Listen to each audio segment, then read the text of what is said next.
Hey guys, it's Mathel here once again, and recently I've had a chance to have a couple of goes at two of the Guardians, the Phoenix and the Minotaur. They are both tier 16 maps. One is called Maze of the Minotaur, the other one is called Forge of the Phoenix, and they drop from tier 15 maps. You have to unlock them through tier 15s, or you can just buy them and run them from someone else. They are pretty hard though, so it's probably best to actually progress through it towards them at your own pace, and not really rush the issue too much. Because yeah, they're pretty hard bosses, and it much more of a build up and more fun to get there yourself.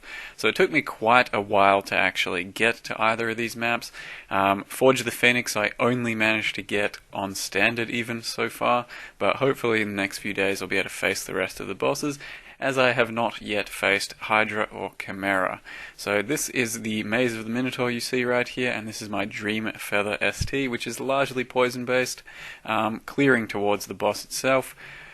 The clear itself from the build, not anything too special, but it's okay and adequate, and the single target is actually really good as long as I can use poison. Supposedly the next two Guardians are poison immune, so we'll find out how that goes when we get there, but I'll show you the fights for the Minotaur and the Phoenix and give you a rundown of what I think is happening and kind of what you need to look out for, what you should dodge, and maybe what your requirements are in general. But from what I've seen so far, they are very doable, very manageable, and probably some, or quite a few builds should be able to do at least the Guardians. So here's the Minotaur boss, and I'll give you some info straight after. Remaining. Well, I got a slow approach face tank him, so one shot's ink. I don't know. I sure hope not. 3, 2, 1, let's go.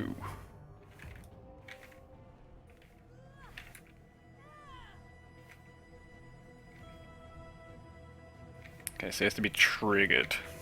Nice. Big, wide swinging arc.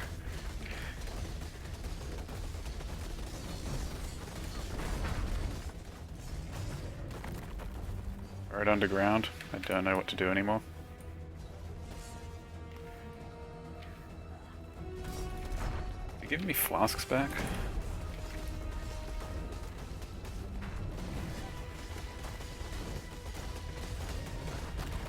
Right underground again. Oh, rock smacked me in the dick. Ah!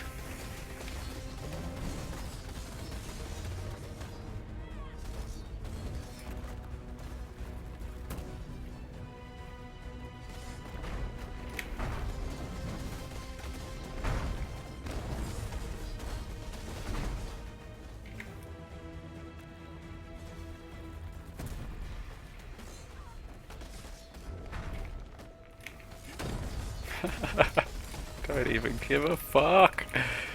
Yeah, I'm a little bit out of flasks.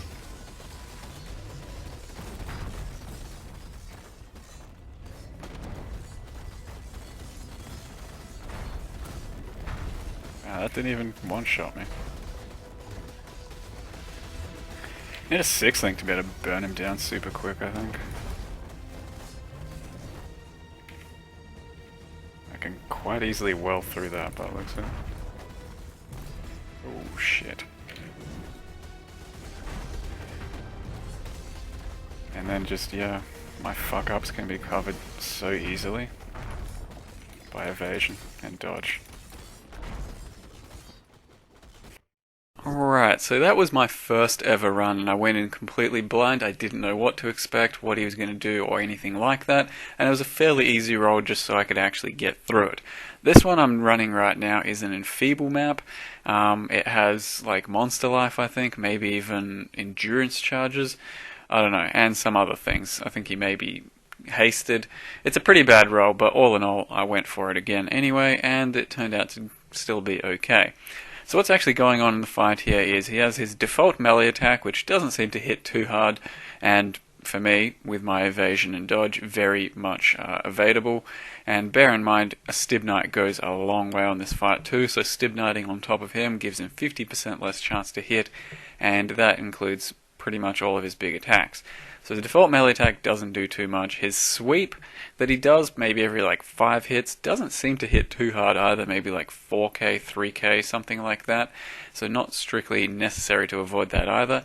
It's his slam you really have to watch out for, which is somewhat telegraphed. He puts his mace up in the air, gives you a second as he winds up, and slams down on the ground. Once that slam hits, there will be rocks falling from the sky in that area where he slammed. So be careful of that, and try and not stand in any of the rock falling areas. Lastly, he'll burrow underground. When he burrows, it seems as though he's got a target in mind, so at the moment it's whether or not I have a totem up, or a golem, or myself.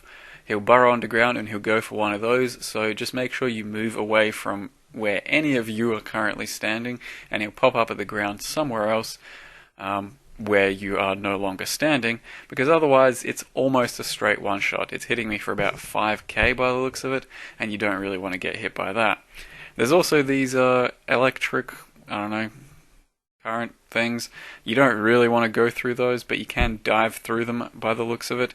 Whirling bladed through them quite a few times, and sometimes I'm getting hit by the slow aspect of that ray. Sometimes it's completely avoidable and nothing even happens. Essentially, don't walk through it. You can maybe teleport, flame dash, whirl, leap slam, whatever, but yeah, it's just there to try and close the gap on you a bit. In any case, that's the boss. He's pretty manageable, especially on this build, and here is the Phoenix boss. Ah, shit, I don't have a wither totem on this character either. Okay, what's he doing? He's slashing away. He did something. He put something on me.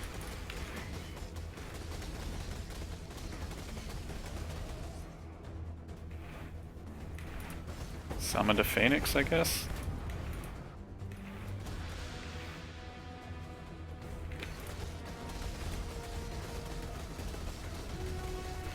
They do damage and they die really easily. Okay. Whoa.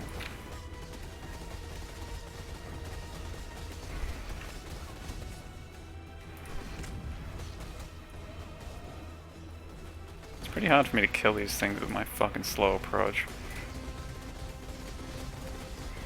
Ran out of flasks a long time ago, so was that a Thorns mechanic when he went up like that? So this is my standard character, as you may have noticed. It's slightly different built to the current Essence character because it's the one I made before Essence League. It's got far less life, it's got no temp chains, no Witchfire flask, and ultimately it's a little bit better geared but worse built in the current situation. And Phoenix, as far as I can tell, is a much more straightforward fight. All that really happens is you got to watch out for as soon as he starts whirling or slashing away, dive out of there. When he goes for his big explosion that I just ate with my face, you don't want to be anywhere near that. And as well as that, he'll summon little phoenixes and they'll shoot at you. So if you don't have a way of clearing them, they're going to do a lot of damage. And that's probably the biggest danger of the fight, the phoenixes. They do quite a lot of damage, and the fire tornadoes, they're fairly avoidable. So all you really want to do is stand away, don't get hit by his big attacks, and kill phoenixes. In any case, that's pretty much it. Thanks for watching, see you next time.